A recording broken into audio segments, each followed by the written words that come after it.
भाई लालू यादव पहले अपना ये बताएं कि उनके लिए आरक्षण क्या है। आरक्षण उनके लिए या तो उनकी धर्मपत्नी है या उनके बेटे हैं। पहले वो तो आरक्षण करें, हिम्मत है तो वो तो हटे। राष्ट्रीय अध्यक्ष और राज्य के सारे चीज़ों को आपने क्लच करके रखे हो। ये जातियों को जाति से लड़ाने का जो इनकी मंसूबा है, ये किसी भी हालत में बिहार और देश इसको स्वीकार नहीं करेगा। ये जातियों से जाति को मत लड़ाओ। हम समाज के आर्थिक और सामाजिक दृष्टिकोण से हम समाज को आगे लाते रहे, हमारी पार्टी उसकी मान्यता देती रही है।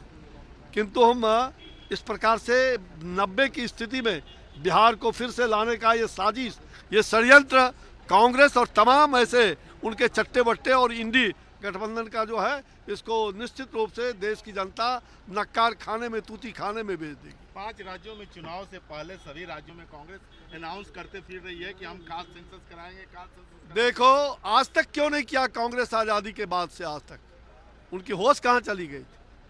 ये सभी प्रकार की जो भी संविधान सम्मत होगा वो काम हो रहा है, वो नरेंद्र मोदी जी कर रहे हैं। इनको महिला आरक्षण विधेयक के बारे में ये कह रहे हैं कि मैं जल्दी लागू कर दूंगा। कौन सा प्रक्रिया है जल्दी लागू करने का? ये केवल जनता को गुमराह करने का। 27 वर्षों तक महिला आरक्षण के नाम पर ठगने का काम कांग्रेस ने किया और कहते हैं कि हम आरक्षण को लागू करके 50% आरक्षण खत्म कर देंगे। ये कौन सी बात कर रहे हो? ये कांग्रेस के जो युवा हैं, ये कांग्रेस के जो युवराज हैं, ये युवराज कांग्रेस का खटिया खड़ा करके रहेंगे। वो लोग कह रहे हैं कि 5 राज्यों में चुनाव है और वहाँ 5 राज्यों में चुनाव है। हम सभी राज्यों में हमारी दावेदारी जोरदार है और हम चुनाव जीतेंगे सभी राज्यों में। क्या लगता है कि ये जो लोग इंडी गठबंधन बन करके 4-5 राज्यों में जा रहे हैं, और उधर अरविंद केजरीवाल भी अब ठोक दिए हैं कि हम मध्य प्रदेश, राजस्थान में हम मजबूती से लड़ेंगे। अरे मजबूती से लड़ेंगे, सब भ्रष्टाचार करेंगे, दुराचार करेंगे और मजबूती से लड़ेंगे। इनका एजेंडा एक ही है ना, एक ही एजेंडा है, नरेंद्र मोदी जी को हटाओ। तो मोदी जी को हटाओ इसलिए कि भ्रष्टाचार करो, भ्रष्टाचार को बढ़ावा दो, जातिवाद, संप्रदायवाद, हिंसावाद, उग्रवाद, आतंकवाद, ये तमाम चीज़ों को बढ़ाने का साजिश ये इंडी गठबंधन, ठगबंधन जो जनता को ठगने का काम कर रही है, ये ठगने का काम जनता नहीं होने देगी। और भारतीय जनता पार्टी कभी भी ऐसे ठगों को सामने नहीं लाने देंगे।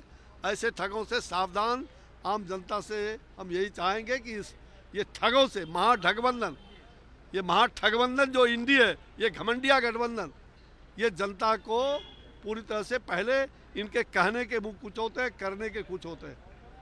पहले ये तो बताओ कि भाई कहा कि हम आरक्षण के पक्षधर, कौन सा आरक्षण आपने दिया है? हम तो आज भी देखो हमारे छत्तीसगढ़ के अंदर में अनुसूचित जनजाति की हम महिलाओं को हमने 7 ST SC की सीट पर 5 महिलाओं को दिया है। ये है भारतीय जनता पार्टी। भारतीय जनता पार्टी कहती नहीं है, करके दिखाती है, और हमने करके दिखाया है। और इस प्रकार की बात करते हो, ये जातियों से जाति को लड़ाने का काम, हिंसा भड़काने का काम। आज चुनाव आ गया है तो एक जातिगत हिंसा फैलाने का काम, फिर से बिहार को 90 की स्थिति में लाने का ये दुष्प्रयास चल रहा है। बिहार कभी भी, ये बिहार गरीबों का बिहार, जो गरीबी है, हमारे लिए गरीब ही आरक्षण का है। पहला कि उन गरीबों को, हमने गरीबों के प्रति हमारी समर्पित सरकार है। हम आरक्षण, विकास, हमें विकास चाहिए, हमें गरीबी को उन्मूलन चाहिए, वो है आरक्षण का महत्वपूर्ण बात। नीतीश जी कह रहे थे कि चुनाव पहले होगा, बार नीतीश जी कह रहे थे कि समय से पहले चुनाव होगा, और वो अपनी ये बात आ रही है सामने कि वो अरे की तैयारी में लगे। ये लोग इसी प्रकार से जनता को भड़काते रहते हैं, जनता को ठगने का काम कि चुनाव पहले हो जाएगा तो इंडिया का नाम बदल गया, तो फलना हो गया, चिल्ला हो गया। ये विपक्षी संगठनों का, ये कांग्रेस और तमाम इनके चट्टे बट्टे जो है, ये यही कहते हैं। भूल गए जेपी का सपना? अरे जेपी का सपना भूल गए? लोकनायक जयप्रकाश ने उस समय जब सत्याग्रह हो रहा था, हम सब लोग एक पंक्ति में खड़े होकर शपथ लिए थे, जातिवाद मिटाएंगे, नया समाज बनाएंगे, भ्रष्टाचार मिटाएंगे, नया बिहार बनाएंगे, नया देश बनाएंगे। ये भ्रष्टाचारियों का जुड़ाव है। तुष्टीकरण की नीति, जातिवादी, ये परिवारवादी, वंशवादी, ये देश का नक्शा क्या बदल सकता है? पहले अपने परिवार का नक्शा बदल के दिखाओ।